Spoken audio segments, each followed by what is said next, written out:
एके वाजपेयी क्या नीतीश जी पलटने वाले हैं? वो दिल्ली चुनाव का इंतजार कर रहे हैं। आम आदमी पार्टी कह रही है कि दिल्ली में जैसे ही भाजपा हारेगी नीतीश जी कांग्रेस की तरफ आ जाएंगे।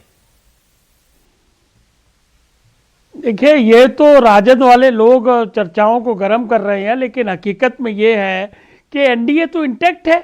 नीतीश बाबू मुख्यमंत्री बने हुए हैं, उनके नेतृत्व में आने वाला चुनाव भी होना है। हमें तो कहीं से किसी कोने से कोई ऐसी बात नजर नहीं आती जो बाजार चल रहा है। ट्रैक रिकॉर्ड ऐसा है ना, लेकिन हकीकत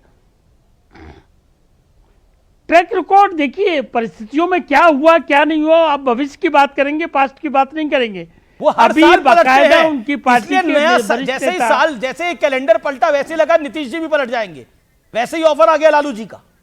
नहीं, मेरा आकलन, मैं इस आकलन से सहमत नहीं हूं, क्योंकि परिस्थितियों में कोई बदलाव नहीं है। नीतीश बाबू ने पूरी सम्मति से, नायडू जी ने, चिराग पासवान जी ने, हम सब लोगों ने मोदी जी को नेतृत्व दिया है प्रधानमंत्री का, और एनडीए ने, सब घटकों दलों ने बड़े इंटैक्ट होकर कहा है कि नीतीश जी के नेतृत्व में हम लोग चुनाव लड़ेंगे आने वाला विधानसभा का। तो क्या दिक्कत है? लेकिन आरजेडी के सूत्र ये कह रहे हैं अनवर पाशा कि नीतीश आने वाले 2 महीनों में कोई बड़ा फैसला लेंगे। क्या बड़ा फैसला है वो? अमीश जी, बिहार की जो स्थिति है सब उससे आज वाकिफ हैं कि बिहार में एक अराजकता है। बिहार में कोई सरकार इस समय नहीं है।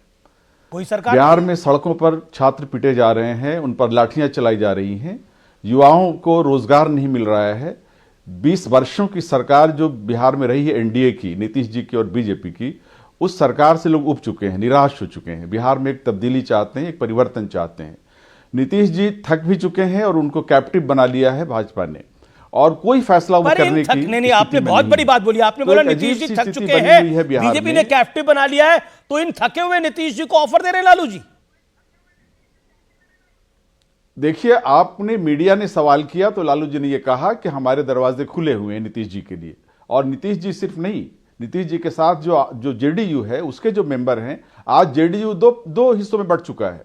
जेडीयू में विभाजन। तो शकील अहमद कांग्रेस पार्टी के वरिष्ठ नेता, वो कहते हैं गांधीवादी विचारधारा में विश्वास रखने वाले नीतीश कुमार अगर अलग हो जाए तो हम सब साथ हैं, अगर भाजपा से अलग हो जाए।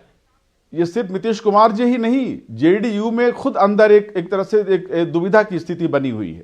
जेडीयू के बहुत से लीडर जो है भाजपा से बाहर निकल के आना चाहते हैं। जो समाजवादी विचारधारा के लोग हैं, जो सोशल जस्टिस के लिए कमिटेड हैं, वो जेडीयू के लोग वो बीजेपी को छोड़ना चाहते हैं। लेकिन कुछ लोग जो सत्ता लालयित लोग हैं वो जेडीयू रखना चाहते हैं। तो जाहिर है कि ऐसी जी अनवर पाशा, अपनी टाइम लिमिट को ओके एके वाजपेयी 10 सेकंड में, क्या आपको लगता है दिल्ली चुनाव का इंतजार हो रहा है?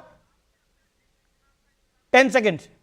नहीं, इस तरह की कोई, आप ये आकलन गलत चल रहा है। देखिए, हकीकत में क्या है कि लालू यादव कुछ बोल रहे हैं, तेजस्वी यादव कुछ बोल रहे हैं, और हमें तो ऐसा लगता है कहीं मुलायम सिंह और अखिलेश वाला सीन दोबारा से रिपीट ना हो जाए।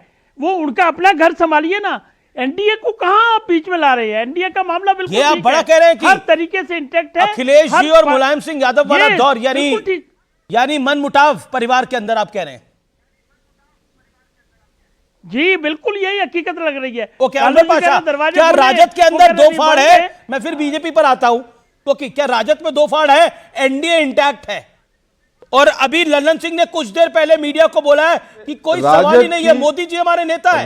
ये हवा की बात है। राजद की जो विचारधारा है वो समाजवाद की विचारधारा है, सेकुलरिज्म की। क्या परिवार में 2 फाड़ है जो एलजेपी कह रही है? राजद में कोई मतभेद नहीं है, और जो मतभेद है वो जेडीयू में है। ठीक है, वो जेडीयू में मतभेद है। जेडीयू के बहुत बड़ा सेक्शन जेडीयू का इस वक्त राजद के साथ आना चाहता है। तो दिल्ली चुनाव का आप लोग इंतजार कर रहे हैं। एक बड़ी तादाद ऐसे एमएलएस की है, ऐसे एमएलएस की और एमपीस की तादाद है जो छोड़ना चाहते हैं जेडीयू। प्रोफेसर पाशा, आप बहुत वरिष्ठ हैं, आप लालू जी और तेजस्वी यादव के टच बेस में रहते हैं। मेरा प्रश्न प्रोफेसर पाशा आपको ये है, दिल्ली का किला आपने संभाला हुआ है, ये दिल्ली चुनाव का क्या लेना देना है नीतीश कुमार से? देखिए, दिल्ली चुनाव के बारे में तो आपका आकलन है, मेरा आकलन नहीं, आपके नेता बोल रहे हैं ना दिल्ली चुनाव के बाद पलटी मारेंगे। और दिल्ली चुनाव, बिल्कुल दिल्ली चुनाव का जो इंपॉर्टेंस है, दिल्ली में भाजपा क्यों सत्ता से बाहर है? क्योंकि जनता की जो आशाएं हैं उसको पूरी करने में नाकाम ठीक रही है, ठीक है, मैं बीजेपी। वापस आता हूं आपके कई पास। बार सत्ता में रही सुधांशु बीजेपी त्रिवेदी, पास में, सब लोग लेकिन ये आज वो दिल्ली सत्ता चुनाव से का बाहर इंतजार है। कर रहे हैं। और इस बार कहा फिर सत्ता दिल्ली से बाहर चुनाव होगी। में भाजपा हारेगी दिल्ली तो की गेम जनता- पलट देंगे पूरा। दिल्ली की जनता ओके, फिर से ओके, ऐसे ही बीजेपी को महाराष्ट्र में सत्ता भी से इंतजार था। सत्ता से अलग करेगी, ओके, सत्ता ओके, से यू मेड दूर योर पॉइंट रखेगी। प्रोफेसर पाशा। इस इलेक्शन में ये प्रोफेसर पाशा, अब आपने बोला, अब अपनी जी। वादी को विराम दीजिए। डॉक्टर सुधांशु त्रिवेदी वो लगातार वेट कर रहे हैं।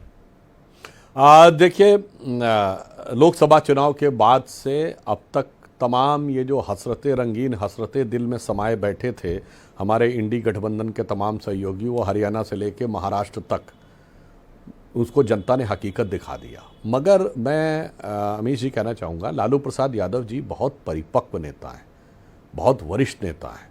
वो हकीकत को समझ रहे हैं। जो इन्होंने कहा ना कि नीतीश जी थके नहीं, लालू यादव जी थक गए हैं। और अब उन्हें समझ में आ रहा है कि मैं अपने बेटे बेटियों को सेट नहीं कर पाया, पूरे परिवार के हर व्यक्ति को उतार लिया। एक दौर में उनके साले का जलवा था, फिर पत्नी रही मुख्यमंत्री, एक बेटा, दूसरा बेटा, एक बेटी, और अब इस बार दूसरी बेटी भी चुनाव लड़ी थी, भले ही वो चुनाव हार गई।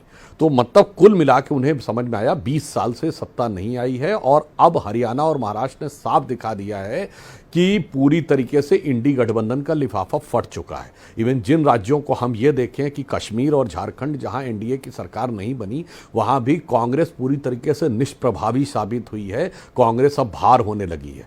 तो उनको यह हकीकत समझ में आ गई है कि पराजय तय है, तो अपनी अवश्यंभावी पराजय को देखकर अपने परिवार को बचाने की छटपटाहट में एक वयोवृद्ध नेता द्वारा दिया गया ये बयान है। ये लालू प्रसाद यादव जी 30 साल पहले थे पाशा साहब, जो कहते थे ये गरीब गुरबा की सरकार है, आज वो एक कुनबा की सरकार है, सिर्फ एक कुनबा की सरकार है। इसलिए लालू यादव जी ने अपने बेटे बेटियों, परिवार, सबकी क्षमता को आंक लिया है कि अब सिजरा बिखरने वाला है। तो धरातल के ऊपर लोकसभा चुनाव से लेके और महाराष्ट्र चुनाव तक जो चकनाचूर हुए हैं अरमान, उनमें से निकली हुई एक चीख है, उसमें से निकली हुई एक छटपटाहट है, और एक समझदार बुजुर्ग नेता की अपनी धरातल के नीचे से खिसकती हुई धरती को समझने की हकीकत है। इतनी सी बात नहीं समझ पा रहे हैं तो कोई क्या बताए इसमें। जी professor Pasha, 30 second professor Pasha, जवाब। देखिए, जो स्थिति है बिहार की इस समय, अराजकता की जो स्थिति है उसका अंदाजा इससे आप लगा सकते हैं कि उस बिहार में जो गांधी को गांधी बनाने में जिस बिहार का रोल था, चंपारण का रोल था, उस बिहार में गांधी जी का जो सबसे मकबूल भजन है वो भजन नहीं गा सकते आप। वहां पे अल्लाह अल्लाह अल्लाह ईश्वर तेरो नाम नहीं कह सकते आप, रघुपति राघव राजा राम नहीं कह सकते आप। ये स्थिति बना दी है बीजेपी ने। जेडीयू इस पे क्या कहना चाहती है? जेडीयू इस पे जवाब दे। जवाब सुधांशु त्रिवेदी, जवाब। बिहार की ऐसी कभी स्थिति नहीं थी। गांधी जी का आप भजन वहां था, पे भजन हालांकि तक वो नहीं गा ओरिजिनल सकते। भजन कुछ और है, लोग लेकिन वहां गांधी पर जी ने छीन लेते जो हैं गांधी उनसे जी माइक। का अनुवादित भजन था वो नहीं गा सकते। ये स्थिति है, ये परिस्थिति है। क्विकली देखिए, वास्तविकता में बताएं वो भजन गांधी जी का नहीं था, जिसके बारे में ये है कि वो समर्थ गुरु रामदास या लक्ष्मणाचार्य जी का था, और जिसमें वास्तविक लाइन ये थी, रघुपति राघव राजा राम, पति तपावन सीता राम, सुंदर मेघा श्याम, और वो तुलसी गंगा शालिग्राम। उसमें गांधी जी ने ईश्वर अल्लाह किया, और बिल्कुल उसको तो गाया गया बिरला मंदिर में। मैं पाशा साहब को चुनौती दे के कहता हूं, ये सेक्युलरिज्म के जितने सूरमा हैं, सिर्फ यही ईश्वर अल्लाह तेरो नाम ये किसी मस्जिद में गवा के दिखवा दे, चूंकि 75 साल इस देश ने देखा, तब ये मन में विचार आया। और तो और किसी मौलाना, मौलवी, मुफ्ती, मुकर्रम, बारी, हाफिज से ये कहलवा दें कि ईश्वर और अल्लाह बराबर होते हैं, तो भी मैं मान जाऊं। इसलिए ये जो आप लोगों ने, गांधी जी ने कोई प्रयास ईमानदारी से किया था, मगर अब साफ साफ चिन्ह हो गया ना इस देश की सेक्युलरिज्म की आड़ में। तो मैंने जो दोनों बातें दी, एक उदाहरण ऐसा बता दी, 77 साल में जहां मस्जिद में गाया गया, या कोई मैंने कहा ना, मुल्ला, मौलवी, मुफ्ती, मुकर्रम, बारी, हाफिज को ये कह दे ईश्वर और अल्लाह बराबर होते हैं। सुधांशु जी को अपना वक्तव्य करेक्ट करना चाहिए। किसी मुसलमान ने ईश्वर अल्लाह तेरो नाम पर आज तक ऑब्जेक्शन नहीं किया। अगर ऑब्जेक्शन आया है वो कह रहे तो भाजपा की तरफ से क्या किसी इबादत